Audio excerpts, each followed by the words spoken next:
Mesdames et messieurs, bonjour. En voici un gouvernement de M. Oligui, de bons petits soldats, qui commence à mettre aux ordres les pères et mères de famille dans un ministère régalien de la République gabonaise. Madame la ministre, je vais m'adresser à Madame la ministre avec le respect, mais vous avez complètement dégamé, c'est-à-dire vous êtes sortis des rangs. Je m'adresse à la ministre de l'Éducation nationale qui a mis des pères et mères de famille au garde à vous pour un soi-disant anniversaire de M. Oligui. Vous savez, M. Oligui fête ses anniversaires tous les jours. Tous les jours que Dieu fait, M. Oligui fête ses anniversaires.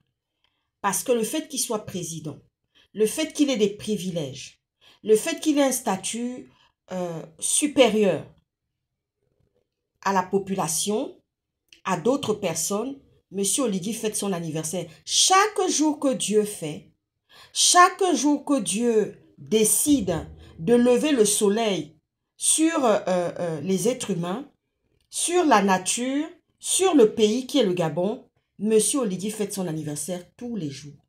Il n'y a pas un seul jour où M. Oligui ne fête pas son anniversaire. En voilà un mauvais génie. Madame la ministre de l'Éducation nationale du Gabon, vous êtes un mauvais génie. Vous incarnez normalement la mère nourricière en tant que femme. Hein. Mais là, vous vous êtes permis de mettre des gens qui sont plus âgés que vous, des pères de famille, au garde à vous pour un soi-disant anniversaire de M. Oligui. Mais je vous signale et je vous annonce une bonne nouvelle. M. Oligui fête ses anniversaires tous les jours. Quand il est avec sa multitude de cours de femmes, lorsqu'il est avec sa multitude de femmes de gauche à droite, ce sont des anniversaires qu'il fête. Parce qu'il jouit d'un statut, supérieur, un statut de président de la transition. Donc, M. Oligui fête ses anniversaires tous les jours. Il n'a que des privilèges. Il n'a que des privilèges avec tout ce qui comporte du contribuable gabonais.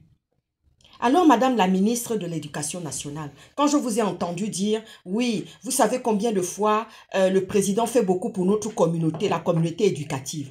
Mais ce sont ses prérogatives. Mettre en place une éducation digne de ce nom pour des petits Gabonais, ce sont les prérogatives de M. Oligui. Ce sont les prérogatives du gouvernement gabonais. C'est à ça que doit s'atteler un président de la transition. C'est à ça que doit s'atteler un gouvernement digne de ce. Si ce gouvernement était digne de ce nom, c'est s'occuper des prérogatives de la communauté éducative. C'est se préoccuper des prérogatives des Gabonais. L'accès à l'éducation, l'accès à la santé, l'accès à l'eau potable, l'accès à l'électricité, l'accès aux soins pour que personne ne manque de rien. Vous savez, je vais vous dire quelque chose. Quand M. Macron fête son anniversaire, personne n'est au garde à vous. Ça se fête dans l'intimité. Pourquoi je fais ce parallèle de M. Macron? C'est parce que tout simplement, M. Oligui sert les intérêts de la France. M. Oligui sert les intérêts de M. Macron. Alors, comme il sert les intérêts de celui-ci, mais celui-ci fête son anniversaire dans l'intimité, dans les dorures des palais de la France, en famille, en intimité. Ce n'est pas exposé comme ça au grand jour.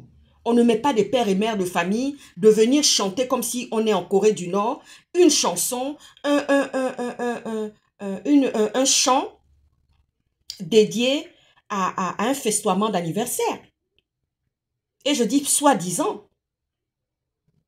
Parce que quand on voit M. Oligui, on se demande s'il est né le 3 mars. Il est plus vieux que ça. Quand on le voit en physionomie, M. Oligui fait plus vieux que ça. Il ne fait pas 50 ans, il fait un peu plus. Alors, Madame la ministre de l'Éducation nationale, vous êtes un mauvais génie, comme on le dit ici. Vous êtes un très mauvais génie pour le gouvernement gabonais déjà. Votre arrivée déjà, à votre âge, vous mettez des pères et des mères de famille déjà comme ça au garde à vous pour pouvoir venir chanter un chant d'anniversaire Happy Birthday to you. Mais M. Oligui chante Happy Birthday to you tous les jours. Quand il est dans les dorures de la République tous les jours, M. Oligui se vautre, dort tous les jours dans les dorures de la République, avec la sécurité et la protection de la République. Quand il est avec ses multiples femmes, il fête ses anniversaires. C'est la joie tous les jours. C'est la consécration tous les jours. Alors, Madame la ministre de l'Éducation nationale, on ne veut plus jamais voir cela. Un ministre qui demande à des fonctionnaires dignes de ce nom de venir chanter un Happy Birthday to you à quelqu'un qui fête tous les jours son anniversaire. Quelqu'un qui est dans un statut comme ça, qui a des privilèges, qui monte, qui descend, et la population n'est pas heureuse. Il y a des mères, une mère de famille qui vient de perdre son enfant. Le monde entier a vu ça. On a vu son regard. On a vu tout ce qu'on a vu. La misère, la pauvreté. Dans un pays où la population n'est pas très élevée. Elle n'est que de 2,3 millions ou 500, je n'en sais rien. Et en plus de ça, un pays riche. Madame la ministre de l'Éducation nationale, nous ne voulons plus voir ce genre de choses. Attelez-vous à vraiment vous occuper de l'éducation des petits Gabonais, à mettre en œuvre des manuels, à acheter des manuels de manière à ce que les familles modestes, les familles précaires, les familles qui n'ont pas beaucoup de moyens puissent accéder à l'éducation. Et que les bourses d'études soient données à la majorité pour pouvoir permettre à ce que l'éducation soit, l'éducation des petits Gabonais soit au maximum. Il y a les bourses qui ne sont pas payées à l'étranger. Les Gabonais vivent tous les jours des difficultés à l'étranger. Tous les jours, on entend, on voit des difficultés que les Gabonais traversent au quotidien à l'étranger. Vous pensez qu'on a des privilèges quand on est ici en Occident? Vous pensez que Macron se préoccupe de nous? Monsieur Macron a fait une conférence, il y a 4 ans, il a fait la conférence de Montpellier. Une conférence qui a réuni toute la jeunesse africaine. Et cette jeunesse africaine qui avait soif de dire la vérité à Macron. Et les vérités sont sorties. Vous savez, M. Macron pousse à la rébellion. M. Macron, c'est quelqu'un qui vous pousse à la rébellion. C'est quelqu'un qui vous pousse à la colère. C'est quelqu'un qui vous pousse à la révolte. C'est-à-dire qu'il a poussé les peuples africains. Il était temps d'ailleurs. Il était temps parce que l'Afrique ne se portait pas bien. L'Afrique vivait sous ses dictateurs, avec toutes ces spoliations de richesses, avec cette problématique de pauvreté qui était ondulante, alors que c'est le continent le plus riche. Monsieur Macron a fait une conférence à Montpellier il y a 4 ans qui a réuni tous les Africains. Je n'ai pas vu les Gabonais. Je n'ai pas vu les Gabonais venir s'exprimer. Quand on parle de faits sociétals comme ça, quand on est en train de pointer du doigt les intérêts dont la France nous spolie matin, midi et soir, où on n'arrive pas à se développer, parce que souvent la France voit d'un mauvais œil, soit disant que quand on se développe dans nos pays, la France voit ça d'un mauvais œil.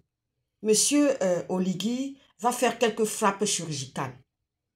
C'est-à-dire que comme il va venir s'asseoir là, c'est pas la peine même qu'on aille se battre. On va utiliser, on attend de passer par d'autres moyens pour pouvoir déposer M. Oligui. Parce que si on veut passer par les voies, par cette élection cruciale du 12 avril, on n'y verra rien du tout.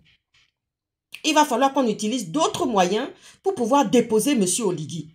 C'est la seule manière dont on va pouvoir s'en sortir de la dictature. Parce que la France craint toujours que oui, les Africains se tournent vers la Russie. Mais évidemment, quand les populations ne sont pas entretenues, quand les populations croulent dans la pauvreté et la misère, regardez le cas du Gabon, c'est une honte. 2,5 millions d'habitants. Et on voit une ministre qui est un mauvais génie déjà, qui commence déjà à nous montrer ses mauvais génies, venir mettre au garde à vous des pères et mères de famille qui peuvent être tes papas, à venir chanter un chant d'Happy Birthday to you à un soi-disant président de la transition, à un soi-disant homme d'État. On ne veut plus voir ça. Nous ne voulons plus voir ça, monsieur Oligui. On n'a plus envie de voir ça. Alors cette conférence a ressorti beaucoup de choses. On a vu cette jeunesse qui avait soif, cette jeunesse qui a affronté les yeux dans les yeux monsieur Macron. Je n'ai pas vu le Gabon, puisque j'y étais à cette conférence. J'étais à Montpellier. J'étais à Montpellier, j'ai regardé dans la salle, j'ai regardé toutes les représentations, le Gabon n'y était pas. On n'a pas vu le Gabon venir parler. Quand il s'agit de parler, quand il faut parler franchement, quand il faut dire les choses. Vous savez, les Français, ce sont des gens très hypocrites. les Français sont très hypocrites. C'est-à-dire qu'il va te caresser dans le dos, il va te passer la main dans le dos, mais par derrière, il est en train de te poignarder encore. Ou t'empêcher de vouloir te développer. Ah là, maintenant, on va se dire les vérités. Hein.